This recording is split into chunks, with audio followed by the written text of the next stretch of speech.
Yo, toutes les 53 secondes, un ordinateur est volé dans le monde et les données qu'il contient avec. Imagine que ça pourrait être le tien. Avec tes données personnelles et de boulot, le tout dans la nature. Et le mot de passe session que t'as mis ? C'est clairement pas suffisant. Il existe de nombreuses solutions telles que Conboot pour casser ton mot de passe d'ordi en moins de 10 minutes.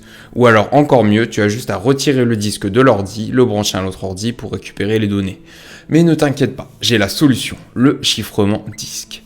Tu dois certainement te demander comment ça marche et c'est quoi la différence avec un mot de passe de session. Alors, fondamentalement, dans les deux cas, c'est juste un mot de passe à retenir, mais il n'est pas utilisé de la même façon. Le mot de passe de session, c'est comme une clé de portail. Si tu l'as, c'est mieux, mais si tu l'as pas, tu peux toujours passer au-dessus du portail. Alors que pour le chiffrement disque, si tu n'as pas ce mot de passe, c'est mort, tu ne retrouveras pas les données.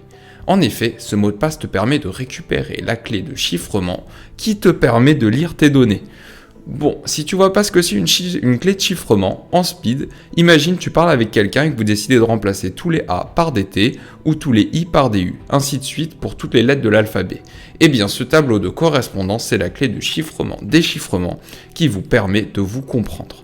Mais une clé de chiffrement disque, c'est long et c'est relou à retenir, surtout qu'il faut rentrer à chaque fois que tu allumes ton ordinateur. Et c'est là que ton mot de passe perso rentre en jeu. On va l'utiliser pour chiffrer ta clé de chiffrement. Bon, t'inquiète pas, ça te semble compliqué, je vais t'expliquer en 10 étapes. Étape 1, l'ordi va générer aléatoirement une clé de chiffrement appelée clé symétrique, le tout avec un algo comme AES. Après, étape 3, il va prendre cette clé qu'on appelle clé maître et la dériver en sous-clé pour chiffrer les différents morceaux du disque. Étape 4, on demande à l'utilisateur de l'ordi de rentrer un mot de passe sur lequel on va appliquer une fonction mathématique qui prend un mot de passe de taille arbitraire et qui va le transformer en taille connue. Cette fonction mathématique, on l'appelle fonction de hachage. Étape 5, on va chiffrer la clé maître du disque de l'étape 1 avec la clé dérivée du mot de passe. Étape 6, on stocke la clé de l'étape 5 sur le disque. Et voilà, c'est chiffré. Bon, pour déchiffrer, c'est plus simple. Étape 7, on demande à l'utilisateur de rentrer son mot de passe. Étape 8, on réapplique la fonction de hachage de l'étape 4 sur le mot de passe. Étape 9, on utilise la clé de l'étape 8 pour déchiffrer la clé de l'étape 1 qui est stockée sur le disque. Puis, étape 10, la dernière, on déchiffre le disque avec la clé récupérée à l'étape 9. Bon, si t'as pas forcément tout compris sur comment ça marche, pas grave, le principal c'est que t'aies compris que c'est la seule manière de vraiment protéger tes données si on te vole ton ordi, c'est vraiment de chiffrer ton disque. Pour le mettre en place, il existe de nombreuses solutions, telles que donc BitLocker pour Windows, 5Volt pour Mac, ou VeraCrypt qui est multisystème. Ce dernier, donc VeraCrypt, est un dérivé de TrueCrypt, le logiciel de chiffrement le plus connu au monde. Il a été créé par ce mec, Paul Leroux, un ancien cybercriminel. Il en avait besoin pour être sûr que même les services secrets ne puissent pas lire ses disques durs. Et la fonctionnalité qui a fait la renommée de cet outil, c'est la Plausible Deniability. Tu peux chiffrer une partition à l'intérieur d'une partition à la manière de poupée russe. Il devient impossible de savoir si tu ne caches pas des données supplémentaires.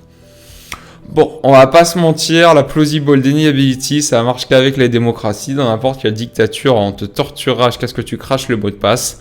Et même si tu donnes le mot de passe, on continuera car on ne sera jamais sûr que tu ne caches pas d'autres données. Bon, c'est un peu glauque, mais au moins, tu es sûr que le logiciel il fonctionne bien. Après, le système Linux est sans doute l'un des logiciels libres qui a coûté le plus cher. On estime le coût de développement de TrueCrypt à plusieurs millions de dollars. Et oui, faire un logiciel de chiffrement stable et rapide, ça coûte des sous. Surtout quand TrueCrypt a été lancé, les ordis ne disposaient pas d'accélérateur de chiffrement matériel. Alors, si tu ne sais pas ce que c'est des circuits à l'intérieur du processeur qui sont spécialisés pour chiffrer et déchiffrer des données. Du coup, ça permet au processeur de faire passer des opérations de chiffrement-déchiffrement dans des canaux spécialisés, un peu comme des voies de bus en centre-ville pour ne pas encombrer le trafic. D'ailleurs, les histoires de perte de batterie ou de performance sur les ordinateurs chiffrés proviennent de avant l'existence des accélérateurs de chiffrement matériel sur les processeurs. Voilà, j'espère que cette vidéo t'a plu. Si oui, n'hésite pas à liker et à t'abonner pour de prochaines vidéos. Et si t'as la flemme de chiffrer ton disque, ne t'inquiète pas, il existe un type de virus appelé des cryptolockers qui peuvent faire ce travail pour toi gratuitement. Bye!